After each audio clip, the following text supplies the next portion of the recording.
आज हम हिंदी साहित्य के इतिहास में प्रैक्टिस सेट 5 पढ़ेंगे। इससे पूर्व हमने LT grade, UPT, GT, PGT के लिए 4 प्रैक्टिस सेट का अभ्यास कर लिया है। प्रश्न संख्या 1, इनमें से बौद्ध धर्म की भाषा है क्या है? पाली भाषा है बौद्ध धर्म की। और भगवान बुद्ध के जो उन्होंने रचनाएं की थी, मतलब जो उन्होंने उपदेश दिए थे, वे सभी पाली भाषा में मिलते हैं। प्रश्न संख्या 2, जगती जगत शब्द की किस विभक्ति का रूप है? तो यह सप्तमी विभक्ति का रूप है। प्रश्न संख्या 3, मालती माधवम किसकी रचना है? मालती माधवम किसकी रचना है? भवभूति की है। प्रश्न संख्या 4, कालिदास के नाटकों में स्त्रीय तथा निम्न श्रेणी के पात्र किस भाषा में बोलते थे? तो प्राकृत भाषा में बोलते थे। प्रश्न संख्या 5, एक तो दोष था ही, उस पर दूसरा दोष लग जाना की सही कहावत होगी तो कौन सी है?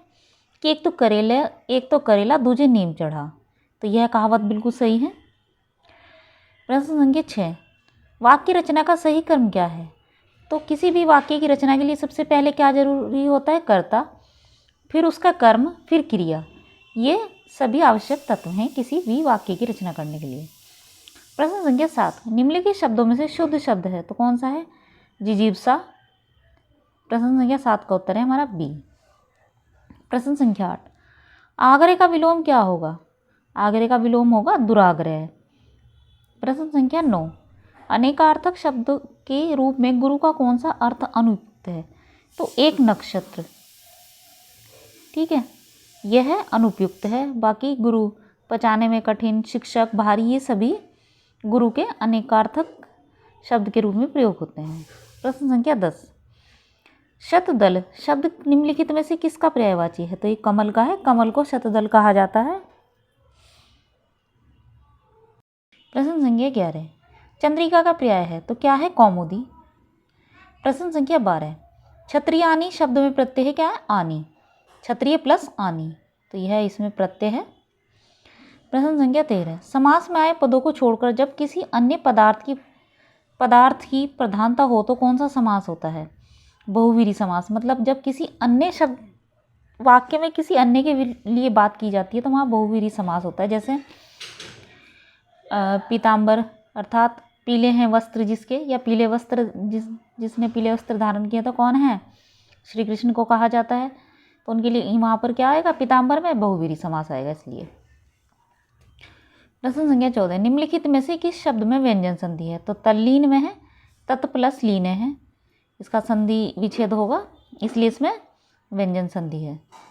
प्रश्न संख्या 15, वृद्धि संधि का उदाहरण नहीं है तो कौन सा नहीं है? शिशु एक के नहीं है, बाकी मत एक के, विश्व एक के, एक एक, ये सभी वृद्धि संधि के उदाहरण हैं।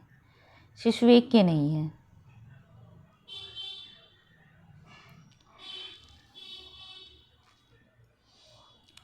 प्रश्न संख्या 16, इनमें से कौन सा शब्द सदैव बहुवचन में प्रयुक्त होता है? तो प्राण है, ये अक्सर पूछा जाता है प्रश्न।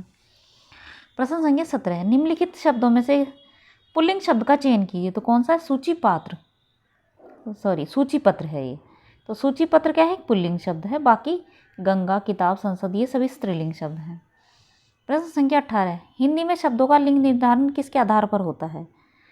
तो विकल्प में से सही चिन्हित करना है। संज्ञा के आधार पर क्या होता है? लिंग निर्धारण किया जाता है, क्योंकि जब किसी का कोई नाम होता है उसी के नाम के आधार पर ही तो हम पता लगा पाते हैं कि स्त्रीलिंग या पुल्लिंग, इसीलिए लिंग निर्धारण के आधार पर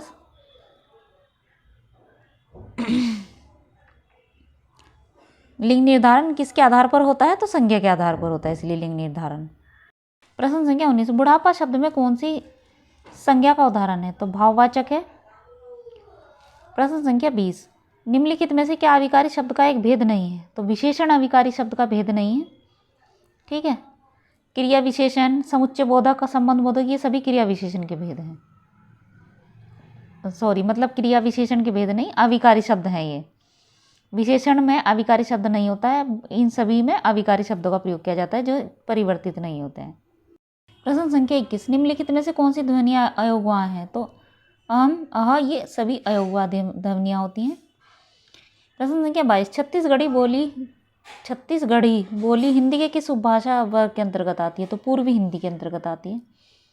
प्रश्न संख्या 23, देवनागरी का विकास किस लिपि से हुआ है? ब्राह्मी से हुआ है। प्रश्न संख्या 24, मेरठ, सहारनपुर, बिजनौर किस बोली के क्षेत्र में आते हैं? तो ये खड़ी बोली जाती है यहाँ पर। प्रश्न संख्या 25, कौन सी लिपि दाईं ओर से बाईं ओर लिखी जाती है? तो फारसी लिखी जाती है। और बाईं ओर से दाईं ओर कौन सी लिखी जाती है? हिंदी लिखी जाती है। प्रश्न संख्या 26, मैं सुकुमारी नाथ बन जोगू, इस पंक्ति में कौन सा अलंकार है? तो काकू बकरोती अलंकार है इसमें। प्रश्न संख्या 27, देख लो साकेत नगरी है यही, स्वर्ग से मिलने गगन में जा रही, उपर्युक्त पंक्ति में कौन सा अलंकार है? अतिशयोक्ति, क्योंकि यहाँ पर बढ़ा चढ़ाकर बात की गई है कि साकेत नगरी है और वह स्वर्ग से मिलने जा रही है, तो यहाँ पर अतिशयोक्ति है।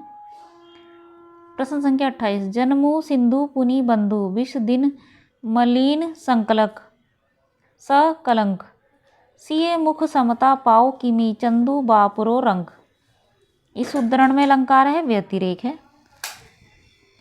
प्रश्न संख्या 29, रही मन पानी राखे, बिनु पानी सब सोन, पानी गए न उबरे मोती मानुष चून, इन पंक्तियों में किस छंद का प्रयोग हुआ है? तो दोहा छंद का प्रयोग हुआ है।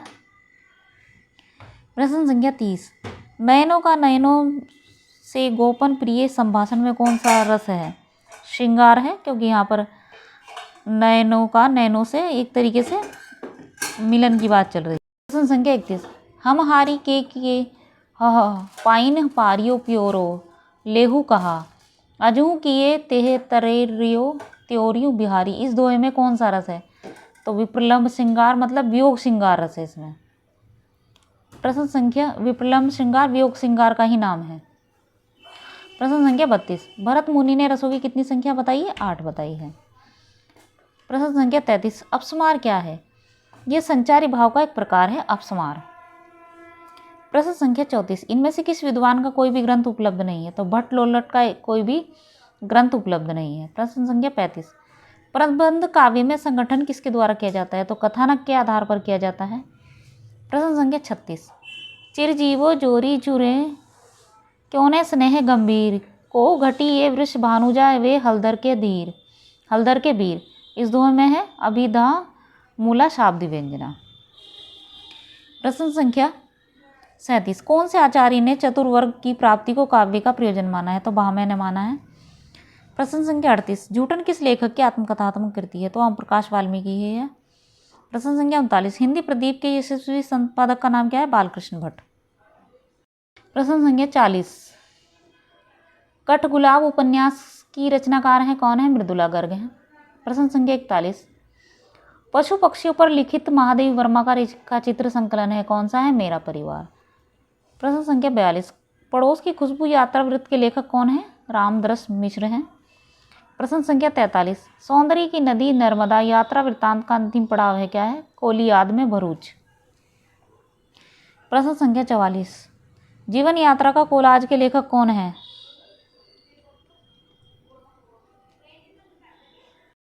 प्रश्न संख्या 44 का उत्तर है हमारा बी, डॉक्टर जगदीश जोशी। प्रश्न संख्या 45, 10 तस्वीरें किस विधा की रचना है? तो रेखा चित्र है। प्रश्न संख्या 45 का उत्तर है हमारा डी। प्रश्न संख्या 46, बनारसी दास चतुर्वेदी के रेखा चित्र हैं? उपर्युक्त दोनों, रेखा चित्र और सेतुबंध दोनों हैं। प्रश्न संख्या 47, कबीर बाज भी कपोद भी पपीहा भी के रचनाकार हैं कौन? धर्मवीर। प्रश्न संख्या 48, हिंदी साहित्य में मार्क्सवादी चेतना की अभिव्यक्ति जिस काव्य धारा में देखने को मिलती है उस धारा को कहा जाता है? प्रगतिवाद कहा जाता है। प्रश्न संख्या 49, उर्वशी पर लिखी गई किसकी समीक्षा से विवाद उत्पन्न हो गया था? तो भगवत शरण उपाध्याय द्वारा लिखी गई समीक्षा पर विवाद उत्पन्न हो गया था। प्रश्न संख्या 50, काव्य संसार के प्रति कवि की भाव प्रधान मानसिक प्रतिक्रियाओं की कल्पना की ढांचे में ढली हुई श्रेय की प्रेम रूपा प्रभावोत्पादक अभिव्यक्ति है। काव्य की है परिभाषा देने वाले विद्वान है कौन है? बाबू गुलाब राय हैं। प्रश्न संख्या 51, भारतीय काव्य शास्त्र का नवनिर्माण शीर्षक निबंध के लेखक है कौन है? नंद दुलारे वाजपेयी। प्रश्न संख्या 52, कुटज के लेखक कौन है? हजारी प्रसाद द्विवेदी। प्रश्न संख्या 53, पाप का फल छिपाने वाला पाप छिपाने वाले से अधिक अपराधी है, पर ऐसे बहुत से लोग होते हैं जो किसी का घर जलाते हाथ जलता है तो कहते हैं कि होम करते हाथ जला। उक्त पंक्ति के लेखक व रचना शीर्षक का उल्लेख कीजिए। तो इसमें आचार्य रामचंद्र शुक्ल जी द्वारा लिखा गया श्रद्धा और भक्ति पर, श्रद्धा और भक्ति रचना से। ठीक है। प्रश्न संख्या 54, अशोक के फूल में मनुष्य की इच्छा से निरपेक्ष परिवर्तनकारी शक्ति को क्या नाम दिया गया है? महाकाल। प्रश्न संख्या 55, सिक्का बदल गया किसकी कहानी? कृष्णा सोबती। प्रश्न संख्या 56, एक प्लेट सैलाब कहानी की लेखिका है कौन है? मन्नू भंडारी। प्रश्न संख्या 57, कव्य और काला पानी की कहानीकार है कौन है? निर्मल वर्मा। प्रश्न संख्या 58, हिंदी की पहली कहानी लेखिका है कौन? बंग महिला। प्रश्न संख्या 59, जैनेन्द्र का पहला कहानी संग्रह कब प्रकाशित हुआ था? 1929 में। प्रश्न संख्या 60, कहानी इतिवृत्त ही तो है, यानी उसमें स्थिति से स्थित्यंतर अर्थात जीवन गति होनी चाहिए, काल का कुछ स्पंदन, कुछ तनाव अनुभव हो, वही तो कहानी का रस है। कहानी के विषय में उपयुक्त विचार किस लेखक के हैं? जैनेन्द्र कुमार। प्रश्न संख्या 61, निम्नलिखित में से कौन सा युग्म असंगत है? तो चित्रलेखा भगवती प्रसाद वाजपेयी ये वाला असंगत है। प्रश्न संख्या 62, हिंदी का पहला आंचलिक उपन्यास है कौन है? कौन सा है? मैला आंचल है। प्रश्न संख्या 63, पंडित किशोरी लाल गोस्वामी का उपन्यास निम्नलिखित में से कौन सा नहीं है? तो कौन सा नहीं है? भोजपुरी का ठग नहीं है, बाकी सभी किशोरी लाल गोस्वामी जी के उपन्यास हैं। प्रश्न संख्या 64, एक पत्नी के नोट्स किसकी रचना है? ममता कालिया। प्रश्न संख्या 65, कालीचरण किस उपन्यास का पात्र है? तो मैलांचल का है। प्रश्न संख्या 66, सेठ बांकेमल किसकी रचना है? अमृतलाल नागर की है। प्रश्न संख्या 67, इनमें से कौन सा उपन्यास भीष्म साहनी द्वारा रचित नहीं है? तो पीढ़ियाँ नहीं है। प्रश्न संख्या 68, झीनी झीनी बीनी चदरिया किस उपन्यासकार की कृति है? तो अब्दुल बिस्मिल्लाह की है। प्रश्न संख्या 69, चतुरी चमार उपन्यास है निराला का। प्रश्न संख्या 70, मृगनयनी किसके द्वारा रचित है? वृंदावन लाल वर्मा द्वारा। प्रश्न संख्या 71, सर्वप्रमुख नामक करवाल बनिया की कथा किस उपन्यास में उल्लेखित है? तो देवरानी जेठानी की कहानी में है। प्रश्न संख्या 72, आजकल जिसे लिव इन रिलेशनशिप कहा जाता है उस व्यवस्था का संकेत प्रेमचंद के किस उपन्यास में मिलता है? तो गोदान में मिलता है। प्रश्न संख्या 73, ब्राह्मण न तो किसी के राज्य में रहता है और न ही किसी के अन्न पर पलता है, यह कथन जयशंकर प्रसाद के किस नाटक से लिया गया है? चंद्रगुप्त। प्रश्न संख्या 74, अंग्रेज राज सुख साज सजे सब भारी, पे धन विदेश चली जात यह अति ख्वारी। ये पंक्तियाँ भारत दूरदर्शन के किस अंक से ली गई हैं? तो पहले अंक से। प्रश्न संख्या 75, हिंदी का पहला प्रतीक धर्मी नाटक है कामना। प्रश्न संख्या 76, उत्तर प्रियदर्शी नामक गीति नाट्य के लेखक कौन है? अगे।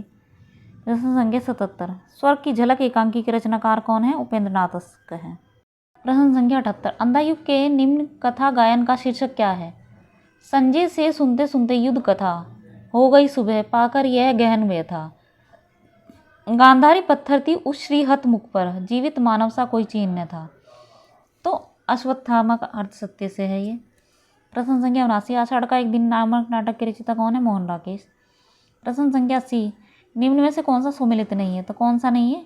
उतना वह सूरज है शंभुनाथ सिंह, यह नहीं है। प्रश्न संख्या 81, किस साहित्यकार का संबंध मध्य प्रदेश से है? तो भवानी प्रसाद मिश्र जी का है। प्रश्न संख्या 82, निम्नलिखित में से कौन सा काव्य संग्रह शमशेर बहादुर सिंह का नहीं है? तो आज अभी आंखों से, यह नहीं है, बाकी कुछ कविताएं, कुछ और कविताएं, काल तुझसे होड़े मेरी, ये सभी हैं। प्रश्न संख्या 83, शमशेर बहादुर सिंह द्वारा लिखित दो आब किस विधा की कृति है? तो गद्य काव्य है ये। प्रश्न संख्या 84, हाइकू किस देश की काव्य शैली है? तो ये जापान की है। प्रश्न संख्या 85, इनमें तार सप्तक से संबंधित कौन सा कथन सही नहीं है? तो शकुंतला माथुर की रचनाएं तीसरे सप्तक में संकलित थी, यह सही नहीं है। बाकी तीसरा सप्तक का प्रकाशन सन 1959 में हुआ था, चौथा सप्तक सन 1979 में प्रकाशित हुआ था। रघुवीर शायद दूसरे सप्तक के कवि हैं, सभी ठीक हैं। प्रश्न संख्या 86, निम्नलिखित में से कौन सा युग्म संगत है? तो पथिक राम नरेश त्रिपाठी ये संगत है। प्रश्न संख्या 87, निम्न में से कौन सी रचना एवं उसके रचनाकार का युग्म सही नहीं है? तो रसवंती सियाराम शरण गुप्त यह नहीं है। प्रश्न संख्या 88, केवल सूक्ष्मगत सौंदर्य सत्ता का राग कहकर छायावाद का किसने विरोध किया था? तो महादेवी वर्मा ने किया था। प्रश्न संख्या 89, निम्नलिखित में निराला की व्यंग्यपरक कविता कौन सी है? कुकुरमुत्ता। प्रश्न संख्या 90, मौर्य विजय किसकी रचना है? तो सियाराम शरण गुप्त की है। प्रश्न संख्या 91, मेरे चपल यौवन बाल अचल अचल में पड़ा सो मचल कर मत साल। ये काव्य पंक्तियां निम्नलिखित में से किसके द्वारा रचित है? मैथिली शरण गुप्त। प्रश्न संख्या 92, राम तुम्हारा चरित्र स्वयं ही काव्य है, कोई कवि बन जाए सहज संभाव्य है। यह किस कवि ने कहा है? तो मैथिली शरण गुप्त। प्रश्न संख्या 93, निम्न में से कौन सा काव्य ग्रंथ अयोध्या सिंह उपाध्याय हरिऔध का है? तो पद्म प्रसून है। प्रश्न संख्या 94, आचार्य शुक्ल के अनुसार स्वच्छंदतावाद के प्रवर्तक हैं कौन है? श्रीधर पाठक। प्रश्न संख्या 95, हिंदी पुनर्जागरण काल किसे कहा जाता है? तो भारतीय द्वीप को कहा जाता है। प्रश्न संख्या 96, रसिक प्रिया किसकी रचना है? केशवदास की। प्रश्न संख्या 97, जिन दिन देखे वे कुसुम गई सो बीती बहार, अब अली रही गुलाब में अपत कटीली डार। यह प्रसिद्ध दोहा किस कवि का है? बिहारी का है। प्रश्न संख्या 98, ऋतु वर्णन तो इनके ऐसा और किसी श्रृंगारी कवि ने नहीं किया है। आचार्य रामचंद्र शुक्ल का यह कथन किस कवि के लिए? सेनापति। प्रश्न संख्या 99, दृग ऊर्जित टूटत कुटुम्ब जूरत चतुर चित प्रीति। यह कथन किसका है? बिहारी दास जी का है। प्रश्न संख्या 100, निम्न में से कौन सी रचना और रचनाकार का युग्म सही नहीं है?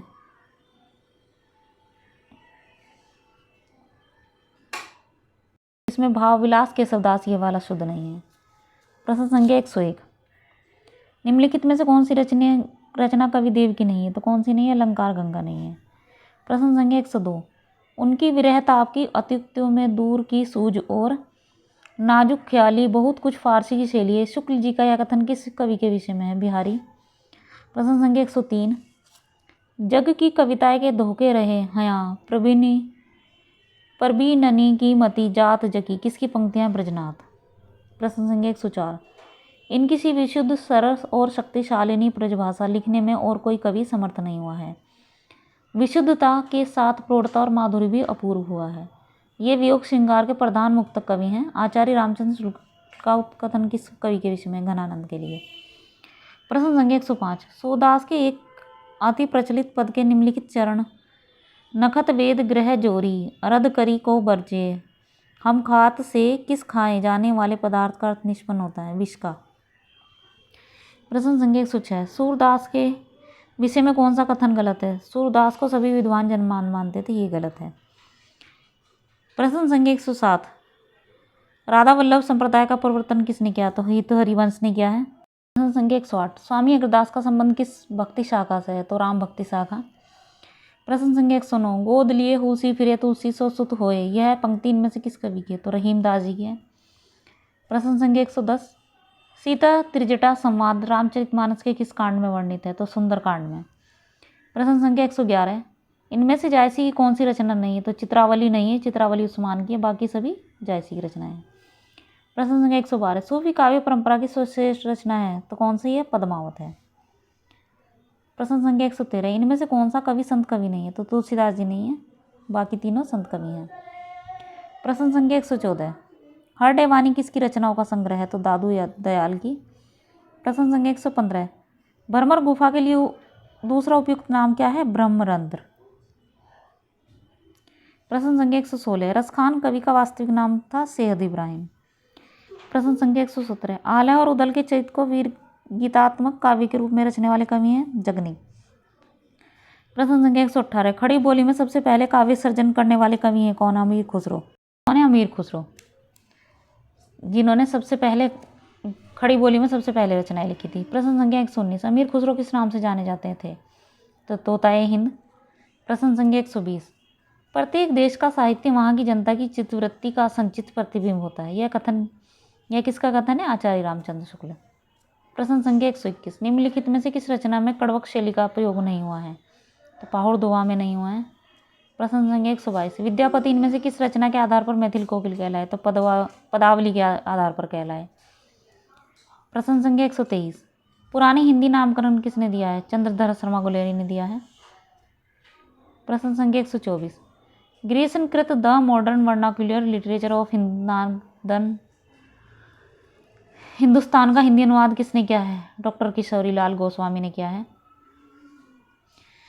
प्रश्न संख्या 125, हिंदी साहित्य का आदिकाल को आधारकाल नाम दिया था? डॉक्टर मोहन अवस्थी ने दिया था।